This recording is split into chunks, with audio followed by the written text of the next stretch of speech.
Bismillahirrahmanirrahim. Assalamu alaikum. Today our topic is relationship of biology with other sciences. कल हमने कुछ के बारे में पढ़ा था, आज हमारे पास सबसे पहले है बायोमैथमेटिक्स।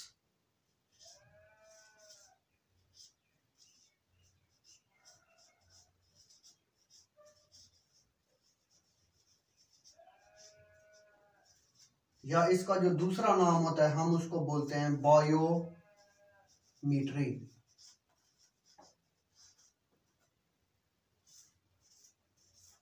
बायोमैथमेटिक्स या बायोमेट्री। तो हम देखेंगे कि बायोलॉजी का क्या मैथ के साथ कोई ताल्लुक है? जी हाँ, बायोलॉजी का मैथ के साथ बहुत ज्यादा ताल्लुक है। कैसे? अब देखें, फर्ज करें मैं कहता हूं मेरा वेट क्या है 75 kg, तो हमने किसी जिंदा जानदार की पैमाइश या वजन करने के लिए कुछ मैथ के आलात इस्तेमाल करने हैं, तो या कोई टेक्निक इस्तेमाल करनी है, तो जिससे क्या है बायोलॉजी और मैथ का आपस में गहरा ताल्लुक है। लफ्ज बायो किसे बोलते हैं? लाइफ। मैथ सिंपल रियाजी या मैथ। बायोमेट्री बायो व्हील लाइफ, मीट्री बोलते हैं पैमाइश।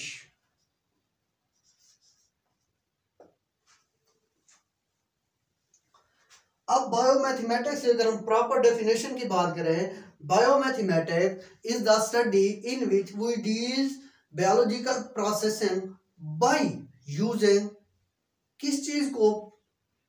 Techniques and tools of mathematics. मतलब हमने एक ऐसा मुतालिया, एक ऐसी स्टडी है जिसमें हम मैंने बायोलॉजिकल प्रोसेसिंग के लिए मैथ के टेक्निक्स और टूल्स अप्लाई करने हैं बाय biological processing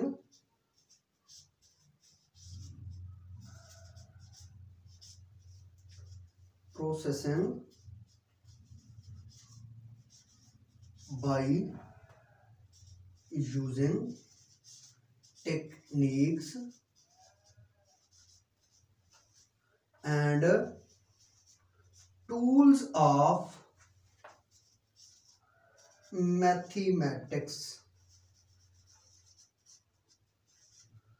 एक ऐसा इल्म जिसमें हमने बायोलॉजिकल प्रोसेसिंग करने के लिए, बायोलॉजिकल डेटा को इकट्ठा करने के लिए हमने क्या करना है? मैथ के टूल्स और टेक्निक्स, कुछ तरीके कार। टूल्स कौन से होते हैं मैथ के अंदर? हमारे पास जैसे हो गया addition, subtraction, multiplication and division. ये हमारे पास क्या है? मैथ के टूल्स हैं। कुछ टेक्निक्स होती हैं, जैसे हमने मैथ को हल करने के लिए फार्मूलाज अपनाए होते हैं, तो वो क्या होती है? टेक्निक्स होती हैं, वो भी टूल्स होते हैं जिससे हम क्या करते हैं? एक बायोलॉजिकल डेटा का तजिया कर सकते हैं, बायोलॉजिकल डेटा को इकट्ठा कर सकते हैं। अच्छा, अब देखें, फर्ज करें एक एग्जांपल की बात करें, तो हमारे पास मैं 2 क्लासेस के स्टूडेंट को लेता हूं। फर्ज करें एक 9th क्लास के 5 स्टूडेंट्स को लिया, दूसरा 10th क्लास के 5 स्टूडेंट्स को लिया। तो हमने इनको क्या करना है? उन 5 स्टूडेंट्स का वेट करना है, देन 10th क्लास के 5 स्टूडेंट्स का वेट करना है, फिर उनकी पैमाइश करनी है, फिर 10th क्लास के 5 स्टूडेंट की पैमाइश करनी है। तो इसमें मैं जो मीडियन या मॉड कोई भी वैल्यू मालूम करना चाहूंगा, तो वो क्या है? मैथमेटिक्स के टूल्स एंड टेक्निक्स हैं। तो बायोलॉजी का मैथमेटिक्स के साथ एक गहरा रिलेशन है, गहरा ताल्लुक है। बाय यूजिंग या बाय, अगर हम इसकी एग्जांपल की बात करें, by analysing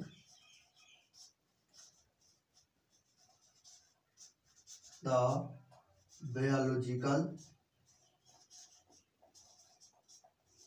data of living organism. तो हमने मैथ की मदद से जो जिंदा जानदार हैं उनका डेटा इकट्ठा करना है। अच्छा, उसके बाद हमारे पास आ जाती है बायोजियोग्राफी। दूसरे नंबर पे हमारे पास आ जाती है बायोजियोग्राफी।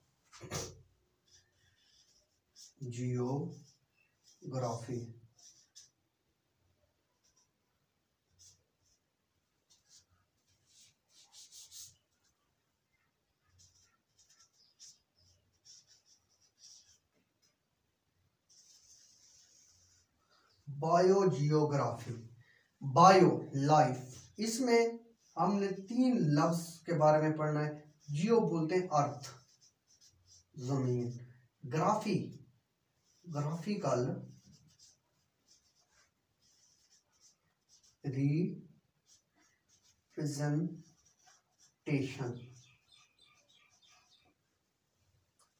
हमने बायोजियोग्राफी के अंदर जिंदा जानदारों की जो ग्राफिकल डिस्ट्रीब्यूशन है उसके बारे में पढ़ना होता है, जिसको हम क्या नाम देते हैं, बायोजियोग्राफी। तो हमने इसमें 3 लफ्ज देखे हैं। लाइफ, लाइफ से मतलब लिविंग ऑर्गेनिज्म, लिविंग थिंग। अर्थ, जमीन, ग्राफिकल रिप्रेजेंटेशन, हमने उनको ग्राफ की फॉर्म में शो करना है कि कौन से रीजन में क्या चीज मौजूद है। अगर हम इसकी प्रॉपर डेफिनेशन की बात करें, हम कहेंगे अकरेंस, यहां पे अगर हम लिख दें बायोलॉजिकल रिप्रेजेंटेशन, डेफिनेशन की बात करें, अकरेंस एंड डिस्ट्रीब्यूशन ऑफ किस चीज की, लिविंग ऑर्गेनिज्म, या occurrence and distribution of living organism in an region of world, किसी भी दुनिया में जानदारों की जो हमने ग्राफिकल रिप्रेजेंटेशन करनी है, किसमें, एक स्पेसिफिक रीजन में, वो हमारे पास क्या कराएगा, biogeography, occurrence and distribution of living organism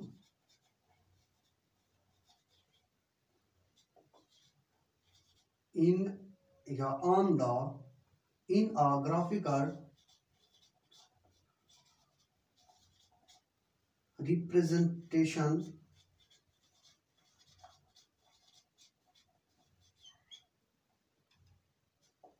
in region of या on region of world। अब वर्ड की बात आ गई तो ये अर्थ की बात आ गई, ग्राफिकल रिप्रेजेंटेशन की बात आ गई तो ये हमारे पास ग्राफ की बात आ गई, लिविंग ऑर्गेनिज्म वैसे आ गए। तो हमने इसमें अकरेंस एंड डिस्ट्रीब्यूशन पढ़नी है, किस चीज की, लिविंग ऑर्गेनिज्म की, in a specific place, in a specific thing.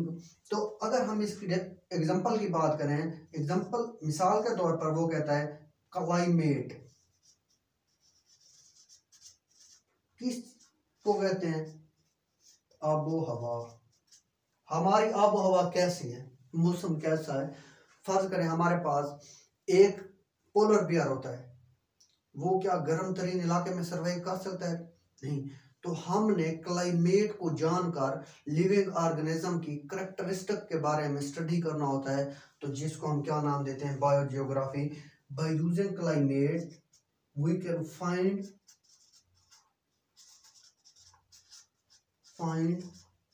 the representation of living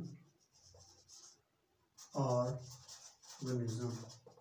तो हमने इसमें क्या करना होता है, क्लाइमेट, अगर हम किसी भी जगह की, किसी भी इलाके की, किसी भी कंट्री की क्लाइमेट को जान लें, तो हम वहाँ के जो एनिमल हैं उनकी करेक्टरिस्टिक्स के बारे में स्टडी कर सकते हैं, खुसूसियात के बारे में, या उनकी रिप्रेजेंटेशन के बारे में क्या कर सकते हैं, स्टडी कर सकते हैं। फर्ज करें कोई चीज़ इलाका गर्म है, हम तो ये नहीं कहेंगे ना पोलर बेयर वहाँ पे मौजूद होते, तो हम उस इलाके की मुनासबत की मदद से देखेंगे यहाँ पे कौन से जानदार क्या कर सकते हैं, सर्वाइव कर सकते हैं।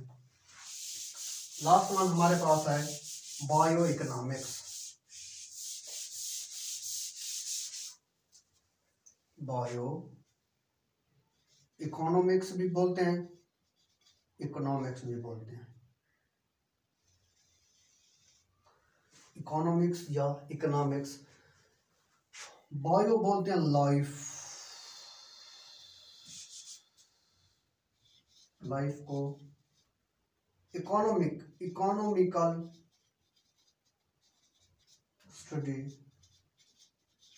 इकोनॉमिकल क्या होती है? मुआशियत, रुपया, पैसा। इकोनॉमिकल स्टडी हम कैसे कर सकते हैं किसी भी चीज़ की? तो इसमें वो क्या होता है, हम जिंदा जानदारों से क्या पैसे कमा सकते हैं? जी हाँ। कैसे? फर्ज करें हमने बायो इकोनॉमिक्स के अंदर ऐसी स्टडी करनी है, ऐसा मुतालिया करना है जिससे क्या हो, हमें इकोनॉमिकली प्रॉफिट एंड लॉस का पता चल सके। फर्ज करें बुक के अंदर जो एग्जांपल मेंशन की गई है वो कहता है एक किसान है, वो गंदम वीट को काश्त करता है।